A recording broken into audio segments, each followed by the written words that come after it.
आनंद हो रहा है और दशरथ जी दान कर रहे हैं, नित्य नए उत्सव चल रहे हैं। अच्छा, वशिष्ठ जी भी रोज कोई ना कोई बहाना लेकर महल में आ जाते हैं। वैसे वशिष्ठ जी महल में बहुत कम ही आते हैं, लेकिन जब से रामलला प्रकट हुए हैं कोई ना कोई बहाना करके, महाराज मुझे एक बात याद आ गई। अच्छा, दशरथ जी भी समझते हैं कि गुरुदेव को बात कुछ याद नहीं आई, लाला की याद आ रही है जो दर्शन का बहाना कर करके दौड़ दौड़ के चले आ रहे हैं। ऐसा आनंद अयोध्या में हुआ कि 1 महीने का दिन हो गया। मास दिवस कर दिवस भा मरम न जाने कोई, रथ समेत रवि था के निशा कवन विधि होए। सूर्य नारायण रुक गए।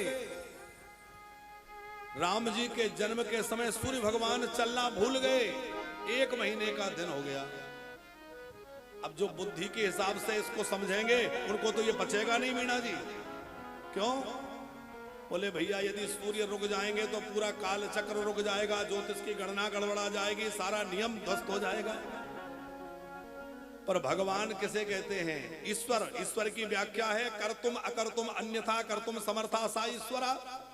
वो सब कुछ करने में समर्थ है। 1 महीने का दिन हो गया, एक तो यह अर्थ है।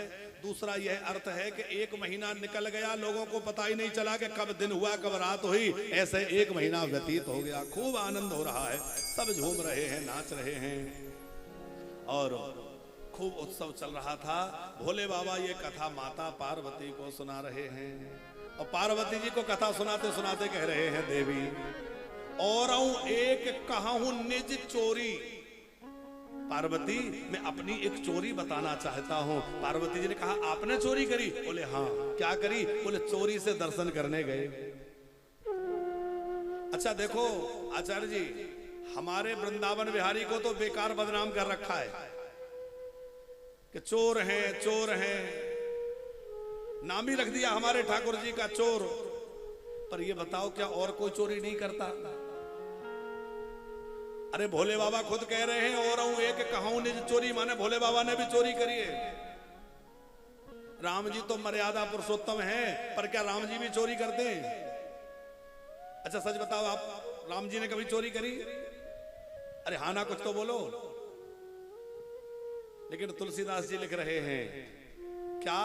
बोले जब जनकपुर में गए तो जनकपुर की आली कहें, जनकपुर की आली कहे आपस में दौड़ दौड़ और चित्त को सभारोरी पुरी में चोर आए हैं। तो सब एक दूसरे से कह रही है अपने मन को संभालो, इस नगर में चोर आ गए। तो क्या चुराने वाले चोर आ गए? बोले वित्त चुराने वाले चोर नहीं, ये चित्त चुराने वाले चोर हैं। ये सबके मन को अपनी ओर आकर्षित कर लेते हैं। इसलिए गोस्वामी जी ने लिखा विश्व विलोचन चोर। राम जी सबके मन को, सबके नेत्रों को चुरा लेते हैं। जो इनको देखता है वो देखता ही रह जाता है। सूरदास जी ने तो एक पद लिखा है आचार्य जी, जगत में देखे सो सब चोर। बोले सब चोर है। पर भैया हम ये बात इसलिए कह रहे हैं कि हमारे वृंदावन वाले ठाकुर जी को क्यों चोर कहते हो? भोले बाबा कह रहे हैं और एक कहूं निज चोरी, सुन गिरजा अति दृढ़ मति मोरी। क्या चोरी करी? बोले काग वसुंड संग हम दो और मनुज रूप जाने नहीं को। भोले बाबा जो है दर्शन की लालसा हुई तो ज्योतिषी बन करके जाने लगे। काग वसुंडी जी ने कहा मुझे भी साथ ले लीजिए। बोले चलो। तो काग वसुंडी जी बन गए चेला, भोले बाबा बन गए ज्योतिषी, साथ में आए। अच्छा, महल में घुसने का बहुत प्रयास किया, लेकिन इतनी भारी भीड़ थी कि जैसे ही द्वार पर जाएं धक्के लगते लगते लगते कब सरयू जी तक पहुंच जाए पता ही ना चले, सरयू जी तक पहुंच जाए। कई प्रयास विफल हो गए। भोले बाबा बोले काग भुसुंडी से चेला अब तो लगता है दर्शन मिलेगा नहीं। काग भुसुंडी जी बोले आप परेशान क्यों होते हैं? आप तो त्रिकालज्ञ हैं, आप चौराहे पे बैठ जाइए, मैं लोगों को बुला बुला के लाऊंगा, कहूंगा बड़े श्रेष्ठ ज्योतिषी हैं, बड़े उत्तम ज्योतिषी हैं, लोग आएंगे, आप उनका भाग्य बताना, महल में प्रवेश मिल जाएगा।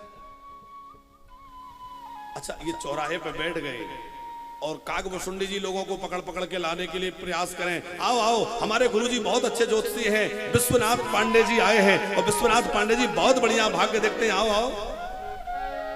पर कोई नहीं आ रहा है। क्यों? बोले सबको राम दर्शन की लालसा पड़ी है, तो कौन जाए अपना भाग्य दिखाने। सबके भाग्य खुल गए जो राम जी के दर्शन हो रहे हैं। कोई नहीं जा रहा आचार्य जी। और जब कोई नहीं जा रहा तो महल की एक दासी, उस दासी ने कहा जाकर के कौशल्या जी से, मां हमारे नगर में एक ज्योतिषी आए हैं, बड़े बूढ़े हैं, बड़े प्रमाणिक हैं। कौशल्या बोली ये तो अयोध्या आए दिन कोई ना कोई आता रहता है। अरे बोले ऐसे वैसे नहीं है, बहुत प्रमाणिक ज्योतिषी हैं, बहुत अच्छे ज्योतिषी हैं। अच्छा तो हम क्या करें? बोले हम अपने बालकों का भाग्य दिखाएं, उनकी रेखाएं दिखाएं। कौशल्या को लगा बात तो ठीक है, लेके आओ। उस दासी ने समाचार दिया, माँ ने किसी को भेजा, भोले बाबा ने कहा बात बन गई, चलो। अब पीछे पीछे चेला काकभूषुंडी जी, आगे आगे भोले बाबा महल के द्वार पर पहुंचे। द्वारपालों ने काकभूषुंडी जी को रोक दिया, तुम नहीं जा सकते, केवल ये बाबा जाएंगे, क्योंकि महल के अंदर सबका प्रवेश नहीं है। काकभूषुंडी जी रुक गए। भोले बाबा बोले हाँ हाँ आप रोको। काकभूषुंडी जी ने सारा किया, क्या कर रहे हो? दर्शन तो मुझे भी करना है, अकेले अकेले करोगे सारा पोल पट्टी खोल दूंगा। भोले बाबा बोले देखो इनको भी आने दो। क्यों, ये क्या करेंगे? बोले अब देखो मैं तो बूढ़ा हूं, दिखता नहीं है, तो रेखा तो यही देखेगा, ये नया है, मेरी आंखें बूढ़ी हैं, अब पतली पतली रेखाएं जब मुझे नहीं दिखेंगी तो यही तो देखेगा। तो सेवकों ने पूछा रेखा ये देखता है? बोले हाँ। तो बोले फिर आप रहने दो, इसी को भेज दो, जब यही देखेगा तो इसी को भेज दो। भोले बाबा बोले नहीं, बात ये है रेखा तो ये देखेगा, और किस रेखा का क्या फल है वो मैं कहूंगा, तो दोनों के बिना बात नहीं बनेगी, दोनों को भेज दो। फिर द्वारपालों ने कहा अच्छा अच्छा जाओ दोनों, और जाकर के दोनों ने भाग्य देखा। भाग्य क्या देखा? भोले बाबा तो अपने ही भाग्य की सराहना कर रहे हैं, आज मेरा भाग्य खुल गया जो राम लला के दर्शन कर रहे हैं, क्योंकि भोले बाबा के इष्ट हैं श्री राम बाल रूप में। इष्ट देव मम बालक रामा। अच्छा 5 रस हैं भक्ति के, एक है वात्सल्य रस, एक है श्रृंगार रस, शांत रस, दास रस और मित्र का सख्य रस। ये 5 भक्ति के जो रस हैं आचार्य जी, भोले बाबा पांचों में एक स्थित रहते हैं। वात्सल्य रस इतना है कि जब जब भगवान बालक रूप में होते हैं तो भोले बाबा दर्शन करने पहुंच जाते हैं। इष्ट देव मम बालक रामा। और माधुर्य रस इतना है कि हमारे वृंदावन में ठाकुर जी जब लीला कर रहे थे तो भोले बाबा गोपी बन के पहुंच गए। आपने कभी गोपीश्वर का दर्शन किया है? भोले बाबा गोपी बन के वृंदावन में बैठे। जो भोले बाबा कल हम सुन रहे थे कि विवाह में भी ठीक से कपड़ा नहीं पहने, वो बाबा बहुत बढ़िया सुंदर लहंगा चुनरी पहन करके और रास में पहुंच जाते हैं त्रिलोचना सखी बन करके, क्योंकि ये माधुर्य रस का भी खूब आनंद लेते हैं। और सख तो प्रसिद्ध है, दास इतना कि जब इन्होंने देखा कि मेरे प्रभु मानव बनकर जा रहे हैं तो सोचा ये मानव बनेंगे तो मैं बानर बन जाता हूं, और भाई भोले बाबा जो है बानर हनुमान बन करके आ गए। ये उनकी दास भक्ति है। और शांत समाधि में बैठ के शांत रस का आनंद लेते हैं। भोले बाबा ने खूब दर्शन किया, खूब आनंद हुआ है। अच्छा माताओं ने कहा कि बाबा कुछ भविष्यवाणी, तो लालाओं की भविष्यवाणी भोले बाबा ने करी, खूब भविष्यवाणी सुनाते गए। और माताओं ने पूछा हमारी बहू कैसी होगी? बोले बहुएं तो बहुत सुंदर होंगी। और माता देखो एक बाबाजी आएंगे, और बाबाजी आएंगे तो तुम अपने बालकों को साथ भेज देना, क्योंकि बाबाजी लेकर जाएंगे तो साथ में बहुएं आएंगी। आप आगे कथा सुनेंगे कि जब विश्वामित्र जी आए तो दशरथ जी ने तो बहुत मना किया कि मैं राम को नहीं दूंगा, लेकिन जब राम लक्ष्मण अपनी माताओं को प्रणाम करने गए तो माताओं ने जरा सा भी नहीं रोका कि हम नहीं देंगे। रोका क्या? माताओं ने नहीं रोका। क्यों? उन्हें याद था कि वो ज्योतिषी बाबा कह के गए थे कि बाबा जी आए तो भेज देना, बहुएं आएंगी। बोले बहुएं आ जाएंगे इसलिए ले जाओ जल्दी ले जाओ। माताएं तो खुश हो गई जैसे उन्होंने सुना अच्छा बाबा जी आ गए। बोले हाँ तो बोलो भेजो जल्दी, खुश हो गई थी। भोले बाबा ने विवाह तक की लीला तो गाई। बोले आगे की? बोले अब आगे की बाद में आएंगे, आते जाते रहेंगे, क्योंकि वनवास की लीला सुनाएंगे माताएं परेशान हो जाएंगी, अभी तो आनंद चल रहा है, आगे की लीला नहीं सुनाई। भोले बाबा वहां से विदा हुए, काकभूषुंडी जी विदा हुए और पार्वती जी से बोले देखो कैसे युक्ति से दर्शन किया।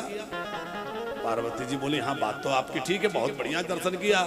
और पार्वती जी ने कहा अच्छा ये बताओ वो दासी ना होती तो, जिस दासी ने समाचार दिया था वो दासी ना होती तो बोले बाबा हाँ बात तो सही है, उस दासी ने बहुत सहयोग किया।